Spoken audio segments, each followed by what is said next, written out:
जदि आपण केउ झियो बा विवाहिता महिला को मने मने भल पाउचंती किंतु जेते चेष्टा कले मध्य ताकू पटेई पारुनांती ताकू निजर मन कथा कहिबाकू डरुचंती आउ आपण चाहुचंती कि से झियो बा महिला निजे आसी आपण को भल पाउची बोली कहू तेबे आजिर एही भिडियोटी आपणकर इच्छा को पूरण करिवो। कारण आजिर एही भिडियोटी रे मु आपणकू शिखेइबी एमिति एक वशीकरण नंबर।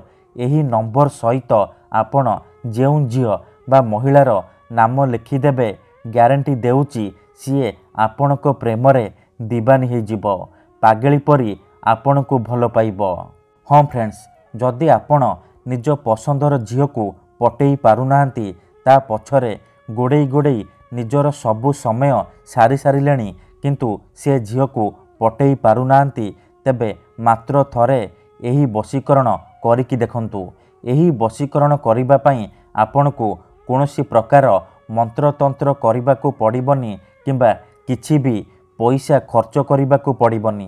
केवल मु आपणकू गोटिए नंबर कहिबी, आपण एही नंबर सहित सेही झियो बा महिलार नाम लिखिदेबे जहाको आपण भल पाउछंती, जहाको आपण पटेइबाकू चाहुचंती। तापर देखिबे किपरि से झियो निजे आसी आपणक सहित कथा हेबो, आपणकू भल पाउची बोली कहिबो। विवाहिता महिला हाथ धरिकी घर को डाकिबो, जहा चाहिबे ताहा करिबो, आपणकर सबु इच्छा पूरण करिबो। तेणु वशीकरण करिबा पूर्वरु मोर गोटिए छोटिया कथा मने रखंतु। मनरे कोनोसी खराब उद्देश्य किंबा कोनोसी खराब काम पई आपण एही वशीकरण को प्रयोग करिबेनी, काहेकि ना एही वशीकरणर कोनोसी प्रकार काट नाही। मात्र थरे जेउ झियो बा महिला उपरे आपण एही वशीकरण प्रयोग करिदेबे सीए सारा जीवन पई आपणकर बसरे हे जिवो, आपणक प्रेम रे दीवानी हे जिवो। आपण ताकू जहा कहिबे जेमिति कहिबे सी करिवो, कोनोसी प्रकार बाधा देबो नाही। तेणु मोर आपण मानकू अनुरोध कि एहाकू आपण भाबी चिंती कि प्रयोग करिवे। नमस्कार फ्रेंड्स, ओडिया फंडा चैनल को आपण मानकू स्वागत। आजिर एही भिडियोटी रे मु आपणकू शिखेइबी आपण किपरि घरे बसी बसी निज पसंदर सुंदरी सुंदरी झियो को पटेई पारिबे। विवाहिता महिला को निज बसरे करी ताठारू निजर मन मुताबक काम हासिल करि पारिबे। एही वशीकरण साहाय्य आपण वर्ष वर्ष धरी भांगी जाइतिबा पुराना प्रेम को मध्य फेराई आनी पारिबे। सासु नणंद दियर भाउज काहाकू भी निज बसरे करी ताठारू निजर मन मुताबक काम हासिल करि पारिबे। केवल आपणकू एही नंबर सहित तार नाम लेखिबार अछि।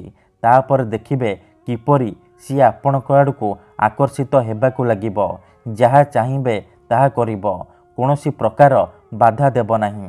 तेबे एही वशीकरण विधि आपण किपरि करिबे, किपरि आपण नंबर सहित से झियो बा महिलार नाम लिखिबे, मु आपणकू शिखेइबी। संपूर्ण प्रयोग विधि ठीक भाबरे शिखेइबी। जानिबा पई भिडियोटी को मूलरू शेष पर्यंत पूरा ध्यान सहित देखिबे। अधारू छाड़िकी पळैले आपण किछि भी बुझी पारिबेनी। परे कमेंट करिबे गुरुजी आपणकर वशीकरण काम करूनी। देखंतु मु आपणकू सबु भिडियो रे कहूची, जेउपरि आपण भगवान को मानुचंती, भगवान को उपरे विश्वास रखिचंती, निजर सबु दुख कष्ट असुविधा भगवान को जणाउचंती, जदि से असुविधार समाधान न हैला तार माने नुहे कि भगवान नांती। सेहीपरि तंत्र मंत्र हुए, वशीकरण काम करे, किंतु एहाकू आपणकू सिद्ध करिबाकू पड़िबो। प्रयोग विधि को ठीक भाबरे करिबाकू पड़िबो। मु आपणकू जेमिति शिखेइबी आपणकू ठीक सेहीपरि करिबाकू पड़िबो। तेबे जाई मु आपणकू ग्यारंटी देउची, आपण जहाकू चाहिबे ताकू मुहूर्तक भितरे निज बसरे करि पारिबे, निज प्रेम रे दीवानी करि पारिबे। केउ भी कुआरी झियो बा विवाहिता महिला ठारू निजर मन चाहुतिबा काम हासिल करि पारिबे।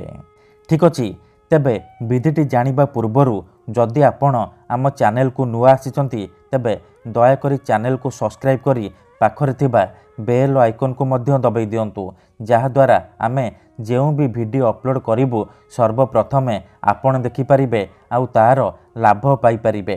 ତେବେ ଚାଲନ୍ତୁ ଜାଣିବା ଏହି ବଶୀକରଣ ଆପଣ କିପରି କରିବେ। ମନେ ରଖନ୍ତୁ, ଏହି ବଶୀକରଣ କରିବା ପାଇଁ ଆପଣଙ୍କୁ କେବଳ ଖଣ୍ଡେ ସାଧା କାଗଜ ଆଉ କଳା କଲମର ଆବଶ୍ୟକ। ଏହି ବଶୀକରଣ ବିଧିକୁ ଆପଣ କେବଳ ଶୁକ୍ରବାର ଦିନ କରିବେ। ଦିନ 3ଟାରୁ ସନ୍ଧ୍ୟା 6ଟା ମଧ୍ୟରେ କରିବେ। ପ୍ରଥମେ ଆପଣ କ'ଣ କରିବେ, ଭଲ ଭାବରେ ହାତ ଗୋଡ଼ ଧୋଇକି ଖଣ୍ଡେ ସାଧା କାଗଜ ଆଉ କଳା କଲମ ଆଣିବେ।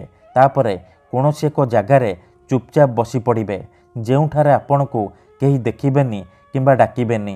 ତାପରେ ଯେଉଁ କାଗଜ ଆଣିଛନ୍ତି ସେ କାଗଜରେ 3ଟି ନମ୍ବର ଲେଖିବେ, 7, 8, 6। ଏହି 3ଟି ନମ୍ବର ଲେଖିବେ। ନମ୍ବର ଲେଖିସାରିବା ପରେ ତା ତଳେ ଆପଣ ସେଇ ଝିଅ ବା ମହିଳାର ନାମ ଲେଖିବେ, ଯାହାକୁ ଆପଣ ନିଜ ବଶରେ କରିବାକୁ ଚାହୁଁଛନ୍ତି, ଯାହାକୁ ଆପଣ ପଟେଇବାକୁ ଚାହୁଁଛନ୍ତି। ତାପରେ ସେ କାଗଜକୁ ଭଲ ଭାବରେ ମୋଡ଼ିକି ଡାହାଣ ହାତରେ ଧରିବେ ଆଉ ଆଖି ବନ୍ଦ କରିକି ସେଇ ଝିଅ ବା ମହିଳାକୁ ମନେ ମନେ ଭାବିବେ। ତାର ମୁହଁକୁ ନିଜ ମନରେ ଭାବିବେ। ଭାବି ସାରିବା ପରେ ଆପଣ ଏହି ମନ୍ତ୍ରକୁ 21 ଥର ପଢ଼ିବେ। ଅଲ୍ହୁବ୍ ଭସ୍ଲମ୍ ରହିମାନି, ଅଲ୍ହୁବ୍ ଭସ୍ଲମ୍ ରହିମାନି। ଏହିପରି ଆପଣ ମନ୍ତ୍ରକୁ 21 ଥର ପଢ଼ିବେ। 21 ଥର ମନ୍ତ୍ର ପଢ଼ି ସାରିବା ପରେ ଆପଣ ସେ କାଗଜରେ 3 ଥର ଫୁଙ୍କିଦେବେ। ଏତିକି କରିସାରିବା ପରେ ସେ କାଗଜକୁ ନିଜ ପକେଟରେ ହେଉ କିମ୍ବା ମନି ପର୍ସରେ ରଖିଦେବେ। ଗ୍ୟାରେଣ୍ଟି ଦେଉଛି, ଯେପର୍ଯ୍ୟନ୍ତ ସେ କାଗଜ ଆପଣଙ୍କ ପାଖରେ ଥିବ ସେ ଝିଅ ହେଉ ବା ବିବାହିତା ମହିଳା ଆପଣଙ୍କର ବଶରେ ରହିବ। ଯାହା ଚାହିଁବେ ତାହା କରିବ। ଧନ୍ୟବାଦ।